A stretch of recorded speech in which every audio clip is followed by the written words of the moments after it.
Hello everyone, welcome to Shri academy. History का नया session हम लोगों ने स्टार्ट कर दिया है। आज हम लोग दूसरा चैप्टर कवर करेंगे। ठीक है, तो 1857 की क्रांति के बारे में हम लोग डिस्कस कर चुके हैं। लेकिन 1857 की जो क्रांति थी उससे पहले भारतीयों की क्या दशा थी, भारत की सोसाइटी में क्या क्या समस्याएं थी, उसको ये बारे में भी जानना जरूरी है क्योंकि ये इम्पोर्टेंट चैप्टर्स है। तो आइए चलते हैं टॉपिक की तरफ।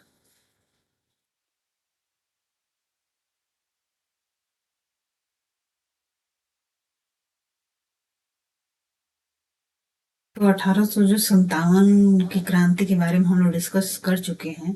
आज हम लोग डिस्कस करेंगे कि उस समय 1857 की जो क्रांति है उससे पहले भारतीय जो समाज थी उसकी क्या क्या समस्याएं थी, उसमें क्या क्या व्यवस्थाएं थी, उसके बारे में हम लोग अच्छे से आज डीपली जानेंगे। तो ब्रिटिश कालीन भू राजस्व व्यवस्था क्या थी, ये आज हम लोग डिस्कस करेंगे क्योंकि ये इम्पोर्टेंट चीजें हैं। जो समस्याएं थी वो किसानों की उस टाइम में सबसे बड़ी समस्या थी। जैसा कि हम जानते हैं कि भू राजस्व जो व्यवस्था थी ब्रिटिश कालीन, उसकी तीन सबसे मतलब जो व्यवस्था थी उसमें तीन व्यवस्था ज्यादा इम्पोर्टेंट, तीन व्यवस्थाएं थी। ठीक है, तो भू राजस्व व्यवस्था में जो पहली व्यवस्था थी वो अस्थाई व्यवस्था थी, रैयतवाड़ी व्यवस्था थी और महालवाड़ी होती है। ठीक है, तो अब उस समय देखिए क्या था कि जब हर समाज में कुछ कुछ टैक्स लगाए जाते हैं। टैक्स से देश के जो सरकार होती है पैसा वसूल करती है, और उस पैसों को लोगों का ही पैसा होता है टैक्स, लेकिन उन पैसों को यूज करती है देश के विकास में। जैसे रेल व्यवस्था है, सड़कें हैं, बाकी जो भी संचार व्यवस्था है, तो उसमें देश को विकास के लिए पैसों की जरूरत होती है और वो आम लोगों से ली जाती है टैक्स के रूप में। तो उस टाइम में जब भारत में जब ब्रिटिश आए थे, तो जो पहले जो राजाओं का भी राजकाज था उस टाइम में भी टैक्स लिए जाते थे। शासन के लिए, सैनिकों शासन प्रणाली के लिए, सैनिक प्रशासन के लिए, सब चीजों के लिए ली जाती थी। लेकिन जब भारत में जब आए ब्रिटिश, तो पुरानी जो पुश्तैनी राजस्व व्यवस्था थी वो भी जारी चल रही थी। लेकिन क्या था कि जैसे जैसे इनका विस्तार बढ़ा, तो कंपनी जो ईस्ट इंडिया कंपनी था उसके भी खर्चे भी बढ़ने लगे। तो ऐसे में ब्रिटिश जो शासन थी वो सोचने लगी कि ऐसा कि टैक्स के माध्यम से ज्यादा पैसा वसूल किया जाए, जिससे क्या है कि जो कंपनी है उसके खर्चे भी निकाल लिए जाए और भारत से ज्यादा धन की आपूर्ति भी हो सके, लूटखोरी भी कर सके। तो धीरे धीरे उन्होंने क्या हो, तो जो पुश्तैनी भारत की राजस्व व्यवस्था थी उसमें बदलाव लाना उन्होंने शुरू कर दी, जिसमें सबसे पहले उन्होंने भारत के जो कृषि व्यवस्था थी उसमें उन्होंने हस्तक्षेप करना शुरू किया, जिसमें उन्होंने नए नए बदलाव लाए। जिसमें राजस्व व्यवस्था को तीन व्यवस्था में बांट दिया गया, रैयतवाड़ी, महालवाड़ी और अस्थाई बंदोबस्त। तो इसी के बारे में हम लोग आज अच्छे से डिटेल में पढ़ेंगे। तो अभी हम लोग सबसे पहले अस्थाई बंदोबस्त क्या थी तो उसके बारे में हम लोग जानेंगे। तो अस्थाई बंदोबस्त में जो अस्थाई है व्यवस्था हुआ करती थी, और उसमें जो जमींदार थे उनको जमीन जो थी उसमें जमींदारी, उस जमीन की अस्थाई मालिकाना उनके पास हुआ करता था। जमींदारी या इस्तेमारी व्यवस्था भी इस अस्थाई बंदोबस्त को बोला जाता है। ठीक है, और इसको 1793 में लॉर्ड कार्नवालिस के द्वारा लागू किया गया था। ठीक है, तो इसमें क्या था, सबसे पहले इसको लागू किया गया, देखा गया कि जो व्यवस्था है वो कहाँ कहाँ पे लागू किया जा सकता है और उसके इम्पैक्ट कैसे आ रहे हैं। तो इसलिए अंग्रेजों ने सबसे पहले बंगाल, बिहार, उड़ीसा, यूपी के बनारस प्रखंड और उत्तरी कर्नाटक में सबसे पहले इसको लॉन्च किया। और क्योंकि वो लोग देखना चाह रहे थे कि इस अस्थाई जो बंदोबस्त है उसमें मतलब उसका कैसा असर आ रहा है, क्योंकि अभी वो भी धीरे धीरे जो ब्रिटिश ईस्ट इंडिया कंपनी थी वो भी धीरे धीरे अपने भारत में अपने पैर पसार रही थी, और अब उन्हें बंगाल, बिहार, उड़ीसा का दीवानी भी मिल गया था। तो वो लोग अब धीरे धीरे सिस्टम में आ रहे थे और चीजों को समझने का प्रयास कर रहे थे। ठीक है, तो इसमें क्या था कि ब्रिटिश राज का लगभग 19% पे क्षेत्रफल पे इस नियम को लागू किया गया था। और जो लगान दर होती थी उसमें वसूल राजस्व का 10/11 भाग अंग्रेजों को दिया जाता था और 1/10 भाग जमींदारों को दिया जाता था। ठीक है, तो मतलब क्या है कि मान लीजिए किसी जो भी उपज होती थी उसका मान लीजिए 11 हिस्सा है, तो 11 हिस्से में 10 हिस्सा तो अंग्रेजों को लगान में दी जाती थी और एक हिस्सा इसमें क्या था कि जमींदार अपने पास रख लेते थे। तो क्या था कि इसमें जो जमीन, किसान का जो जमीन था उसका स्थायी मालिकाना भी जमींदारों के पास हुआ करता था। तो ये अस्थाई बंदोबस्त था। अब अस्थाई बंदोबस्त के बाद नया सिस्टम जो आया वो रैयतवाड़ी बंदोबस्त है। तो रैयत का मतलब होता है किसान। तो इसमें क्या था कि अब जमींदारों को जो अस्थाई मालिकाना दिया गया था उसमें चेंजेस लाए गए, नए नए प्रावधान डाले गए।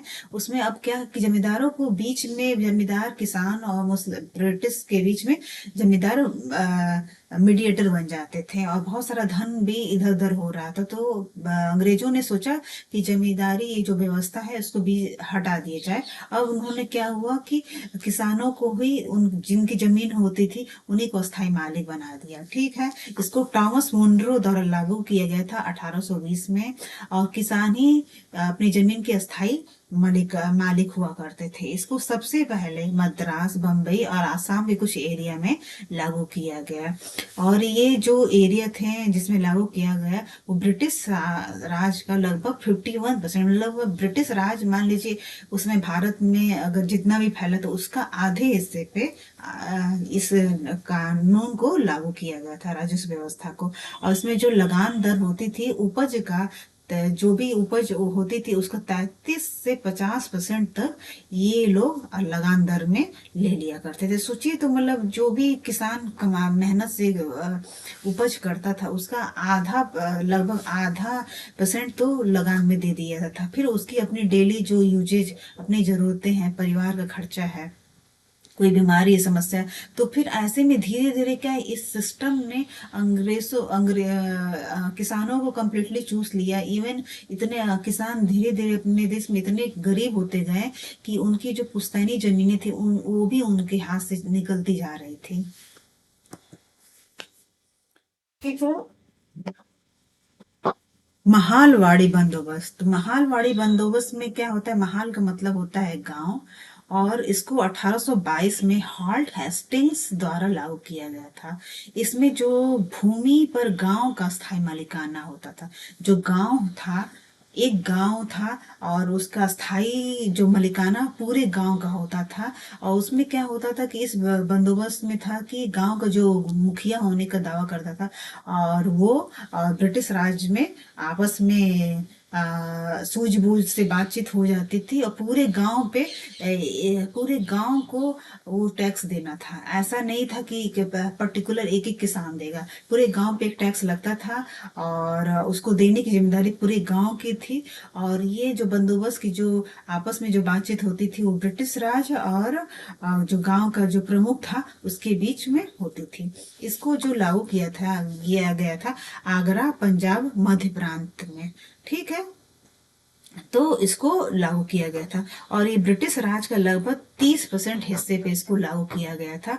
और लगान दर इसमें जो होती थी महालवाड़ी में 50% होती थी। मतलब सोचिए कि पूरे जो भी कमाता था, जो भी उपज होती उसका आधा हिस्सा तो उनको, किसानों को लगान में दे देना पड़ता था। तो कितना ये बुरा बर्ताव था, जिससे पूरे हमारे देश की जो व्यवस्था थी, कृषि व्यवस्था, वो बहुत बुरी तरह से चरमरा गई।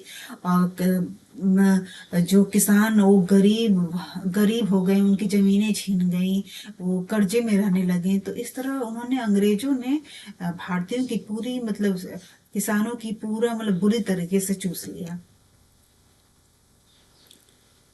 अब ब्रिटिश कालीन भू राजस्व व्यवस्था का परिणाम क्या हुआ, तो उसका परिणाम सबसे पहले जो होगा जमीन की खरीदारी और बिक्री। अब क्या हुआ था कि इसका इम्पैक्ट ये हुआ कि जो अब देखिए हमारे समाज में जमीन का बहुत इम्पोर्टेंट रहा है। जो भी किसान वर्ग से फैमिली है वो लोग जानते हैं कि जमीन की वैल्यू क्या होती। अब क्या हुआ कि ये लगान जो लोग दे नहीं पाते थे, तो क्या होता था कि महाजनों को, उनको, किसानों को अपनी जमीन गिरवी पे रखनी पड़ती थी और एक निश्चित समय निर्धारित होता था। अगर उस निश्चित समय में भी वो कर्ज नहीं चुका पाते हैं तो फिर उनको क्या होता कि वो जमीन उनके हाथ से निकल जाती थी। तो अब क्या, जो जमीन पुश्तैनी होती थी, अब वो जमीन खरीदी और बिक्री का हिस्से में हो गया, बट गया। दूसरा, फिर अब सोचिए, उनको आधा हड़ अपना लगान में देना पड़ता था। और जो गरीब हैं, ऑलरेडी किसान जो कर्जे में चल रहे हैं, टैक्स नहीं पे पा रहे हैं, वो दिन पे दिन और गरीब होते जा रहे हैं। पहले टैक्स नहीं पे कर पा रहे थे, फिर अपनी जमीन गिरवी रखने लगे, फिर जमीन भी हाथ से निकल गई, तो फिर क्या, दिन पे दिन उनके स्थिति गरीबी बढ़ती गई। तो इस तरह गरीबी भी बढ़ गई। अब क्या हुआ, कृषि का वजह से जुड़ना। अब ऐसा था कि जो भी किसान टैक्स पे करने के लिए उनको पैसा चाहिए होता था, तो जो उपज होती थी उसको अब वो लोग सोचते थे कि उपज को बेच के कुछ पैसा कमा लिया जाए, जिससे उनकी रोजमर्रा की जरूरतें पूरी हो सकें, पर पूरी हो सके। तो वो क्या, कृषि बाजार से जोड़ने लगी। अब ये था कि पहले जो कृषि होती थी वो अपने घर के खर्चों के लिए होती थी, अब उनको क्या था, टैक्स पे करना था। तो टैक्स पे करने के लिए अब उनको उपज को बेचना पड़ता था, ताकि कुछ पैसे आ सके, जिससे उनके घर के खर्चे चल सके। तो ये क्या हुआ कि अब कृषि जो थी वो घर के खर्चों से अब बाहर जाके बाजार से जोड़ने लगी। अंग्रेजी अब व्यापारियों को, संस्थाओं को तो भयंकर मुनाफा होने लगा, क्योंकि अब इतना सारा टैक्स लगने के बाद तो ईस्ट इंडिया की कंपनी की सारी जरूरतें भी पूरी अच्छे से हो जाती थी। बाकी उसके अलावा इतने सारे जो अधिकारी, जो ईस्ट इंडिया कंपनी के अधिकारी थे, वो लूट लूट के पूरा एकदम, मतलब नवाब बन चुके थे। ऐसी कंडीशन हमारे देश में आने लगी।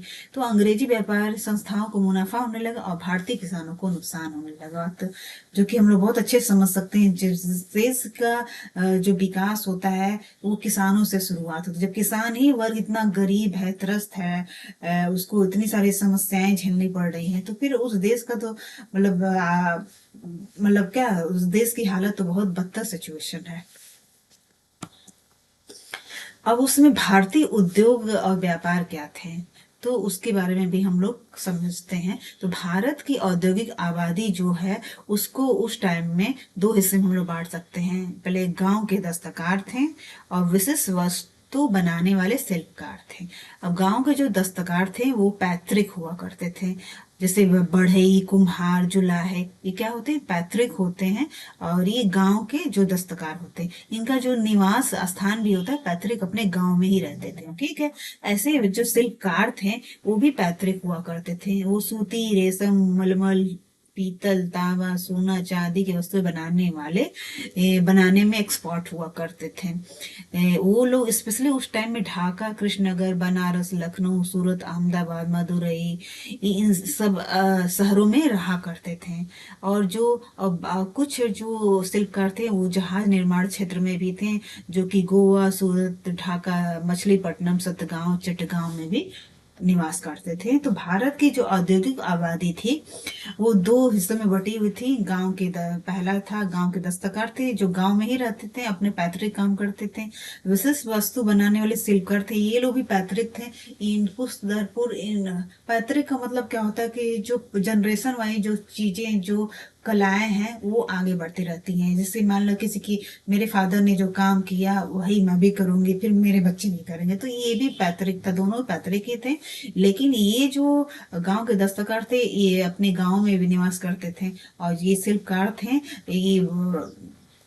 ये अच्छी अच्छी चीजें, बढ़िया बढ़िया कीमती चीजें बनाते थे। उस समय जो चीजों की डिमांड, पहले राजा महाराजा लोग शिल्पकारों को संरक्षण देते थे, अपने अपने राज्य में उनको रखते थे, उनको पगार देते थे, उनसे बढ़िया बढ़िया चीजें बनवाते थे। तो क्योंकि उस समय जो राजा महाराजा थे बढ़िया बढ़िया इत्रकार, सौल का, बहुत सारे शिल्प कलाओं के बहुत शौकीन हुआ करते थे, तो उन्हें संरक्षण मिलता था। लेकिन जैसे जैसे ब्रिटिश शासन का हमारे देश में आगमन हुआ, और जैसे जैसे उनका विस्तार हुआ, तो वैसे वैसे ये चीजें, शिल्प कलाएं हमारे देश से खत्म होती गई।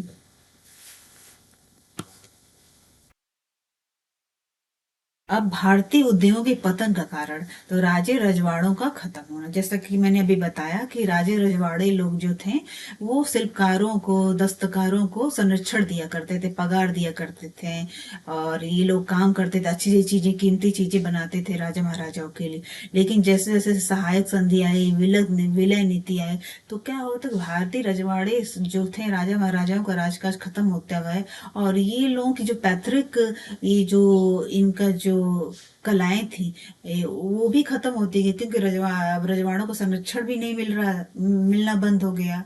और और सब पे टैक्स भी लगता था, गरीब वर्ग पे, किसान वर्ग पे। तो ऐसे में कि वो लोग टैक्स ही बड़े मुश्किल से पे कर पाते, जो नहीं कर पाते थे उनको अपनी जमीन से भी हाथ धोना पड़ता था। तो ये एक बड़ा रीजन था पतन होने के पीछे। दूसरा था औद्योगिक क्रांति। औद्योगिक क्रांति जब आई तो क्या हुआ कि इंग्लैंड से बनी हुई चीजें, कपड़े आने लगे जो कि सस्ते दाम पे थे और दिखने में भी अच्छे होते थे, क्योंकि वो मशीन से बन के आ रहे थे। और भारत के जो कपड़ा उद्योग के बर्बाद होने के पीछे रीजन यही था कि जब कपड़े इंग्लैंड में मशीनीकरण से बन के आने लगे तो दिखने में अच्छे लगते थे और सस्ते भी थे। और भारत के जो कपड़े थे वो अभी मशीनीकरण नहीं आया था, तो उतने दिखने में अच्छे नहीं लगते थे और थोड़े महंगे भी थे उनसे। तो इस तरह धीरे धीरे उनकी डिमांड बढ़ती गई, बाहर से आए हुए कपड़ों का, इंग्लैंड से बने हुए आए हुए कपड़े का। और भारत में अपने ही कपड़ों का डिमांड कम होता गया और धीरे धीरे ऐसी स्थिति आई कि कपड़ा उद्योग कंप्लीटली उसका पतन हो गया। फिर रेलवे का विकास हुआ, तो रेलवे के विकास होने से भी नुकसान हुआ भारतीय उद्योग को। उसके पीछे देखिए रीजन था कि जब रेलवे का विकास नहीं हुआ था तो इंग्लैंड से चीजें भारत के हर कोनों में पहुंच नहीं पाती थी। तो ऐसे में अपने ही देश की चीजें आसपास तक पहुंच पाती थी।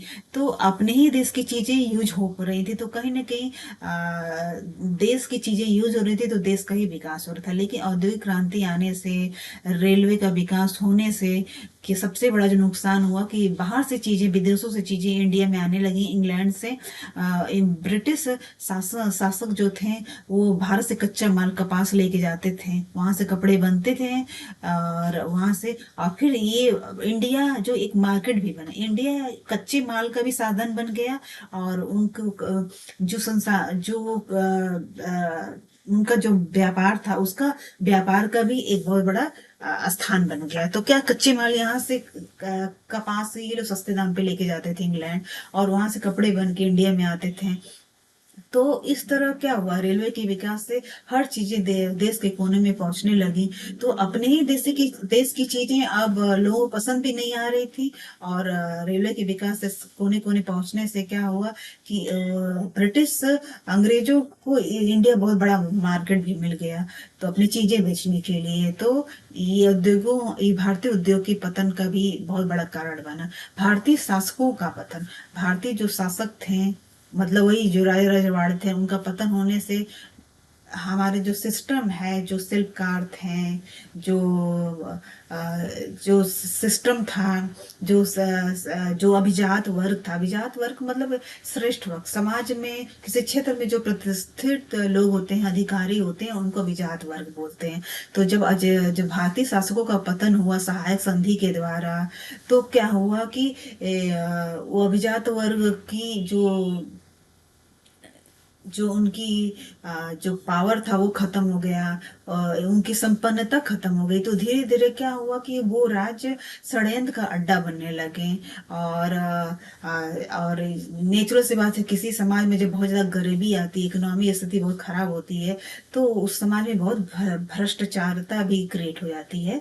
तो ये भारतीय उद्योगों का पतन होने में इसका भी बहुत बड़ा रोल है। और अकाल, अकाल के पीछे रीजन है कि देखिए हमारे समाज में उस टाइम में तो इतना विकास नहीं हुआ था कि हमारे पास नहर है, बांध है, उस समय ऐसा नहीं हुआ करता था। तो लेकिन जैसे जैसे जब बारिश नहीं होती थी तो खेत सूख जाते थे और अकाल पड़ते थे, तो लोग, क्या बहुत सारे लोग तो मर जाते थे अकाल में। और कुछ लोग होते अपनी पुश्तैनी घरों को, जगह को, या अपने जो कलाएं थी, शिल्पकारी थे, उसको छोड़ के कुछ टाइम के लिए मजदूरी करने चले जाते थे। लेकिन जब वो चीजें जब नॉर्मल हो जाती थी, तो फिर उसके बाद जब वापस लौटते थे तो फिर उन कलाओं को दोबारा से फिर यूज करके अपने व्यवसाय को बढ़ाना या जीवन यापन करना बहुत कठिन हो जाता था। क्योंकि जो मान लीजिए आप किसी शिल्पकारी में है, 6-8 महीने के लिए आप दूसरी जगह पे चले जाएं, मजदूरी करके अपना परिवार का भरण पोषण कर, फिर वापस आप उस स्थान पे आ रहे हैं, तो 8 महीने का जो एक गैप आया तो वो आपकी कला को, सिस्टम को, जो आपकी, उसको कम्प्लीटली डिस्ट्रॉय कर देते हैं ये सिस्टम। तो अकाल भी बहुत बड़ा रीजन था हमारे देश में और भारतीय उद्योग के पतन का कारण। अब उसमें जो महत्वपूर्ण फैक्ट है ये भी हमें जान लेना चाहिए कि 1857 की क्रांति से पहले क्या क्या चीजें हमारे देश में क्या क्या विकास हुआ। तो पहली रेलवे 1853 में बम्बई और थाने के बीच में बना था। ठीक है, उसकी स्थापना हुई 1853 में। भारत में टेलीग्राफ की भी शुरुआत हुई और रेलवे की पहली लाइन भी बिछी बम्बई और थाने के बीच। 1829 में सती प्रथा पे पाबंदी लगाई गई और कानून गवर्नर लॉर्ड विलियम बेंटिक के द्वारा ये इस पे लगाया गया था। 1843 में दास प्रथा पे भी पाबंदी लगाई गई। 1856 में नया कानून आया, विधवा पुनर्विवाह कानून, जिसमें जो विधवाएं हैं उनको दोबारा शादी करने की अनुमति दी गई। तो ये विधवा पुनर्विवाह कानून 1856 में आया। फिर 1801 में फोर्ट विलियम कॉलेज की स्थापना की गई और 1813 में चार्टर एक्ट आया, जो कि मतलब अंग्रेजों के राजकाज में जो ये इम्पोर्टेंट फैक्ट्स हैं, जो मतलब हमारे देश में विकास की तरफ एक कदम बढ़ा, उसके बारे में मैंने दिया हुआ। ठीक है, तो ये चीजें आपको पता होनी चाहिए कि इम्पोर्टेंट हमारे देश में क्या उसमें समस्याएं थी, इसके बारे में भी डिस्कस किया। और इस क्रांति से पहले देश में क्या क्या विकास आया था उसके बारे में भी हम लोगों ने जाना। तो ये सब महत्वपूर्ण फैक्ट थे, आप लोगों को जानना चाहिए। ये इससे काफी इम्पोर्टेंट, कई बार एग्जाम में ऐसे क्वेश्चंस बनते हैं। ठीक है, तो आप लोग अच्छे से महलवाड़ी, रैयतवाड़ी, अस्थाई बंदोबस्त, ये काफी इम्पोर्टेंट टॉपिक है, ये पूछा जाता है। इससे बहुत सारे क्वेश्चन उठते हैं, तो इसके बारे में आप लोग अच्छे से डिटेल में पढ़ लीजिएगा। तो आज का टॉपिक था 1857 की क्रांति से पहले भारत की स्थिति क्या थी, इसके बारे में हम लोगों ने आज अच्छे से जाना। ठीक है, कोई सजेशंस हो तो जरूर दीजिए। मेरे वीडियोस कैसे लग रहे हैं आप जरूर बताइए, क्योंकि मुझे आपकी एप्रिसिएशन, आपके कमेंट मेरे लिए बहुत मायने रखते हैं। ठीक है, तो थैंक यू सो मच।